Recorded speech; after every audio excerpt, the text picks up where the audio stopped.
Morning and welcome to a day in my life. എൻ്റെ ഓരോ ദിവസവും വളരെ സിമ്പിളായിട്ടാണ് പോകാറ്. പ്രത്യേകിച്ച് ഒരു റുട്ടീനും കാര്യങ്ങളും ഒന്നും ഞാൻ ഫോളോ ചെയ്യാറില്ല കണ്ടിന്യൂസ് ആയിട്ട്. രാവിലെ എഴുന്നേറ്റ് ബ്രഷ് ചെയ്തിട്ട് നേരെ വന്ന് എൻ്റെ റൂമിന്റെ വിൻഡോ തുറന്ന് 1 മിനിറ്റ് കാറ്റ് കൊള്ളാൻ വേണ്ടിയിട്ട് ഇറങ്ങും. വെറുതെ ഒരു പോസിറ്റീവ് എനർജിക്ക് വേണ്ടിയിട്ട്. എന്തോ എനിക്കത് ഇഷ്ടമാണ് കേട്ടോ. രാവിലെ ഓഫ് എടുക്കുന്ന ഡേയ്സിലൊക്കെ എനിക്ക് മടിയില്ല എങ്കിൽ ഞാൻ ഫേസ് പാക്സ് എന്തെങ്കിലും ഇടും കേട്ടോ. ഞാൻ ഇത് ആദ്യമായിട്ട് കാണുന്നത് ഗ്ലാമി ഗംഗയുടെ യൂട്യൂബ് ചാനലിൽ. അതായത് ഒരു 3-4 വർഷം പുറകിലാണെന്ന് തോന്നുന്നുണ്ട്. ഞാൻ അന്ന് മുതലേ പുള്ളിക്കാരിനെ ഫോളോ ചെയ്യുന്ന ഒരു വ്യക്തിയാണ്. ആ സമയത്ത് ഈ പുള്ളിക്കാരി അക്കൗണ്ടിലിട്ടൊരു വീഡിയോ കണ്ടിട്ട് അന്ന് മുതൽ ഞാൻ ചെയ്യണം എന്ന് വിചാരിച്ചിട്ട് വളരെ ലേറ്റായിട്ട് ഞാൻ ചെയ്തു തുടങ്ങിയ ഒരു സംഭവമാണ്. നാട്ടിൽ എനിക്കൊരു പരിപാടി വന്നിട്ടുണ്ടായിരുന്നു. ആ സമയത്താണ് ഞാൻ ഇത് ആദ്യമായിട്ട് ചെയ്യുന്നത്. പക്ഷേ എൻ്റെ വീട്ടിൽ എല്ലാവരും എൻ്റെ ഇൻസ്റ്റന്റ് റിസൾട്ട് കണ്ടിട്ട് പരീക്ഷിച്ച് വിജയം കണ്ട ഒരു സാധനമാണ്. It's super effective. ആർക്കെങ്കിലും ഈ ഫേസ് പാക്കിന്റെ ഡീറ്റെയിൽസ് വേണമെന്നുണ്ടെങ്കിൽ ഞാൻ ഡിസ്ക്രിപ്ഷനിൽ കൊടുത്തേക്കാം, നിങ്ങൾക്ക് ചെക്ക് ചെയ്യാം കേട്ടോ. ഞാൻ എൻ്റെ കഴിഞ്ഞ റീലിൽ മെൻഷൻ ചെയ്തിട്ടുണ്ടായിരുന്നു എൻ്റെ ക്രീം തീർന്നിരിക്കുകയാണ്, വാങ്ങിക്കണം എന്നുള്ളത്. ഞാൻ വീണ്ടും മറന്നു. ഞാൻ നാട്ടിൽ കുറേ സാധനങ്ങൾ നൈക്കെന്നാണ് വാങ്ങിക്കാറുള്ളത്. ആ സമയത്ത് എനിക്ക് ഇതുപോലെ പ്ലമ്മിന്റെ കുഞ്ഞു കുഞ്ഞു ട്യൂബ്സ് കിട്ടും. ക്രീം, ഫേസ് വാഷ്, സൺസ്ക്രീന്, അങ്ങനെ കുറച്ച്. അത് ഞാൻ എൻ്റെ ട്രാവൽ ബാഗിൽ ഇട്ട് വെക്കും. എനിക്കത് ഭയങ്കര യൂസ്ഫുൾ ആണ് കേട്ടോ. അപ്പോൾ ഇത് കഴിഞ്ഞ് കഴിഞ്ഞാൽ നമ്മൾ കിച്ചണിലേക്ക് പോകും. നമുക്ക് കിച്ചണിൽ കുറച്ച് പരിപാടികളുണ്ട്. രാവിലത്തെ ബ്രേക്ക്ഫാസ്റ്റ് ഞാൻ സ്കിപ്പ് ചെയ്തു. പക്ഷേ നമുക്ക് ലഞ്ചിനുള്ളത് പ്രിപ്പയർ ചെയ്യണം.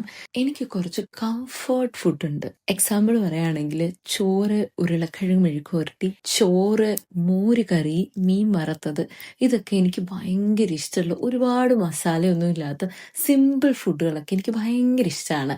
മിക്ക അവധി ദിവസങ്ങളിലും ഞാൻ ചെയ്യാറുള്ളത് ചോറും ഉരുളക്കിഴങ്ങ് മെഴുക്കുവരട്ടിയും അതിൻ്റെ കൂടെ ഒരു മുട്ട പൊരിച്ചതോ അല്ലെങ്കിൽ ട്യൂണ ഫിഷ് ചെറുതായിട്ടൊന്ന് റോസ്റ്റ് ചെയ്തെടുത്തതോ ഒക്കെയാണ് ഞാൻ കഴിക്കാറുള്ളത്. എനിക്ക് ഭയങ്കര ഇഷ്ടമാണ് കേട്ടോ. നാട്ടിലെ ഓർമ്മകളൊക്കെ എനിക്കിങ്ങനെ വരും ഉരുളക്കിഴങ്ങ് മെഴുക്കുവരട്ടി ഉണ്ടാക്കുമ്പോൾ. ഞാൻ ബിരിയാണിയൊക്കെ ട്രൈ ചെയ്ത് ഉണ്ടാക്കി കഴിക്കുമെങ്കിലും ഉരുളക്കിഴങ്ങ് മെഴുക്കുവരട്ടി ഉണ്ടാക്കുന്ന സമയത്ത് പലപ്പോഴും ഫ്ലോപ്പ് ആവാറുണ്ട്. പണ്ടത്തെ ആ രുചി എനിക്ക് കിട്ടാറില്ല. പക്ഷെ ഇപ്പം ഞാൻ ഭയങ്കരമായിട്ട് ഇമ്പ്രൂവ് ആയി. കാരണം കുറച്ച് നാളായിട്ട് ഞാനിതിപ്പോൾ ഫോളോ ചെയ്തിട്ട് എനിക്ക് ഭയങ്കര ഇഷ്ടമാണ് കേട്ടോ. അമ്മ പണ്ട് ഈ ഉരുളക്കിഴങ്ങ് മെഴുക്കുവരട്ടിയും ചോറും കൂടെ കുഴച്ചുരുട്ടി വായി വെച്ച് തരും. അതിന് കിട്ടുന്നൊരു ടേസ്റ്റ് ഉണ്ടല്ലോ എൻ്റെ പൊന്നെ, അതെനിക്ക് ഇതുവരെ പിന്നീട് കിട്ടിയിട്ടില്ല. അമ്മ തരുന്ന ഓരോ ഉരുളയുടെയും രുചി ഇവിടെ വന്നു കഴിഞ്ഞാൽ ഞാൻ ഏറ്റവും കൂടുതൽ മിസ് ചെയ്തിട്ടുള്ളതും അതാണ് കേട്ടോ. നമ്മുടെ ചോറ് ഇവിടെ റെഡി ആയിക്കൊണ്ടിരിക്കുകയാണ്. അതിൻ്റെ കൂട്ടത്തിൽ നമ്മൾ കുറച്ച് സാധനങ്ങളും പ്രിപ്പയർ ചെയ്തിട്ടുണ്ട്. എൻ്റെ ഈ ചെരുപ്പ് നോക്കിക്കേ, ഒരാൾക്കൂടെ കയറാറില്ല ഈ ചെരുപ്പിനകത്ത്. ഇതിവിടുത്തെ ചേട്ടൻ്റെ ചെരുപ്പാണ്. എൻ്റെ ചെരുപ്പ് എവിടെ പോയെന്ന് എനിക്ക് അറിഞ്ഞുകൂടാ. ഞാൻ ഇവിടെ വരുന്ന ആൾക്കാർക്കൊക്കെ ഇടാൻ കൊടുക്കും, പിന്നെ അത് കാണാറില്ല കേട്ടോ. അതൊക്കെ പോട്ടെ, ഞാൻ പറഞ്ഞു വന്നത് എനിക്ക് ഫുഡ് എന്ന് വെച്ച് കഴിഞ്ഞാൽ എനിക്ക് ഭയങ്കര ഇഷ്ടമുള്ള ഒരു കാര്യമാണ്. ഒരുപാട് ഓവർ മസാല ഇല്ലാത്ത നോർമൽ ഫുഡൊക്കെയാണ് എനിക്ക് കൂടുതൽ ഇഷ്ടം ഡെയിലി ബേസിസിൽ കഴിക്കാൻ വേണ്ടിയിട്ട്. അപ്പോൾ ഞാനാണെങ്കിൽ പണ്ട് ചെറുപ്പത്തിൽ എൻ്റെ അമ്മ ഉണ്ടാക്കി തരുന്ന ഫുഡ് എങ്ങനെയാണ് അമ്മ എല്ലാവർക്കും കൊടുക്കുന്നതെന്നറിയാം. എല്ലാവർക്കും അല്ല, എനിക്കും എൻ്റെ അനിയത്തിക്കും തരാറുള്ളത് ഒരു വലിയൊരു പാത്രം എടുക്കും. അതിനകത്തോട്ട് ചോറ് നല്ലതായിട്ട് ഞങ്ങൾക്ക് 2 പേർക്കല്ല 3 പേർക്ക് അമ്മയ്ക്കും ഇവിടെയുള്ള ചോറിട്ടിട്ട് കൂട്ടാനെല്ലാം നേരെ നമ്മുടെ ആ വലിയ പാത്രത്തിൽ തന്നെ ഇടും. എല്ലാം കൂടെ മിക്സ് ചെയ്തിട്ട് കുഴയ്ക്കും. എന്നിട്ട് ഓരോരുത്തരുടെ വായിലായിട്ട് വെച്ചു കൊടുക്കും. എല്ലാം കൂടെ കുഴക്കത്തില്ല, കുറച്ച് പാത്രത്തിൽ കാണും കേട്ടോ. എന്നിട്ട് ഓരോ ഉരുളയുടെ കൂടെ ചെറുതായിട്ടൊരു നുള്ളൊരു മീനോ അല്ലെങ്കിൽ ഒരു നുള്ളൊരു മെഴുക്കുവരട്ടി എന്തെങ്കിലും കൂടെ ടേസ്റ്റിന് വേണ്ടിയിട്ട് വായിൽ വെച്ച് തരും കേട്ടോ. അതിനോളം രുചിയൊന്നും ഇനി എന്തായാലും വേറൊരു ഫുഡിനും കിട്ടാൻ പോകുന്നില്ല എന്നുള്ള കാര്യം അറിയാം. പക്ഷെ അതിനെ സ്മരിക്കുന്ന രീതിയിലാണ് ഞാനിപ്പോൾ ഫുഡ് ഉണ്ടാക്കി ഈ ദിവസങ്ങളിലായിട്ട് കഴിച്ചുകൊണ്ടിരിക്കുന്നത്. ഇത് കഴിഞ്ഞിട്ട് വേണം നമുക്ക് നേരെ നമ്മുടെ ജോലി സ്ഥലത്തേക്ക് പോകാൻ വേണ്ടിയിട്ട്. എൻ്റെ ഇയർഫോൺസ് ആണെങ്കിൽ ഒരു വട്ടം വാങ്ങിച്ചത് ഞാൻ കൊണ്ടുപോയി കളഞ്ഞു.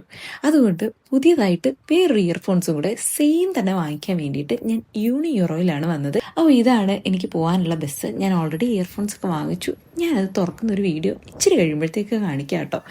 എൻ്റെ വീടിന് അവിടെ നിന്ന് ഞാൻ റെസ്റ്റോറൻറ്റിലേക്ക് എത്താൻ വേണ്ടിയിട്ട് എടുക്കുന്ന സമയം എന്ന് പറയുന്നത് ഒരു 3/4 മണിക്കൂറാണ്.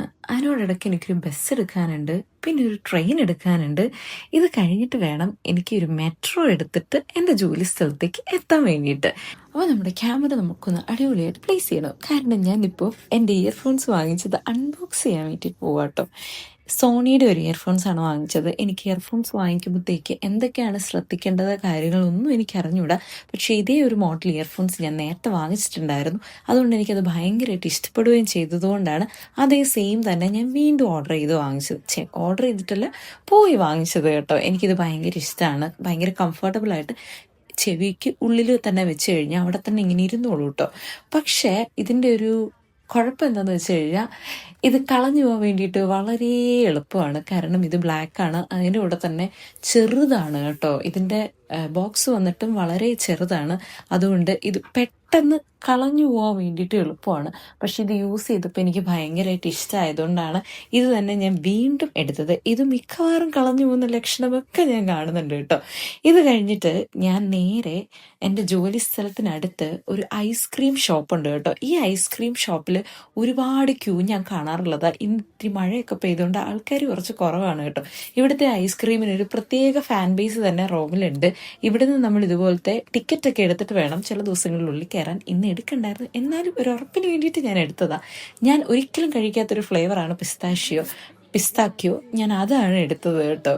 വീഡിയോ എടുക്കുന്നതായിട്ട് പുള്ളിക്കാരിക്കും നാണം വന്നു. പക്ഷേ എൻ്റെ തൊഴിൽ ഇതായതുകൊണ്ട് ഞാൻ എടുത്തതാണ് കേട്ടോ. ഞാൻ പിസ്താക്യോ ഫ്ലേവറും സ്ട്രച്ചതല്ല എന്ന് പറയുന്ന ഒരു ഫ്ലേവറുമാണ് കേട്ടോ എടുത്തത്. എനിക്ക് ഭയങ്കരമായിട്ട് ഇഷ്ടപ്പെട്ടു. ഇത് കഴിച്ചിട്ട് വേണം നമ്മുടെ നേരെ അടുത്തുള്ള നമ്മുടെ റെസ്റ്റോറൻറ്റിലേക്ക് കയറാൻ വേണ്ടിയിട്ട്.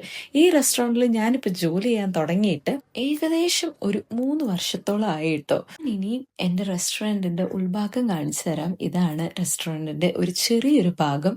ഇതാണ് കേട്ടോ ഞങ്ങൾ ഈ ഇടുന്ന യൂണിഫോം. ഇതിന് ബാക്കിലായിട്ട് ചോപ്സ്റ്റിക് പ്രാത്തി എന്ന് കൃത്യമായിട്ട് എഴുതി വെച്ചിട്ടുണ്ട് കേട്ടോ. എനിക്ക് ഭയങ്കര ഇഷ്ടമാണ്. അപ്പോൾ സമയമില്ല ഇനി സംസാരിക്കാൻ വേണ്ടിയിട്ട്. അപ്പോൾ ഇത്രയൊക്കെ ഉള്ളൂ ഇന്നത്തെ എൻ്റെ ഒരു ദിവസം. അപ്പോൾ എൻ്റെ വീഡിയോ കണ്ടിരുന്ന എല്ലാവർക്കും വളരെയധികം നന്ദിയുണ്ട്. ബൈ.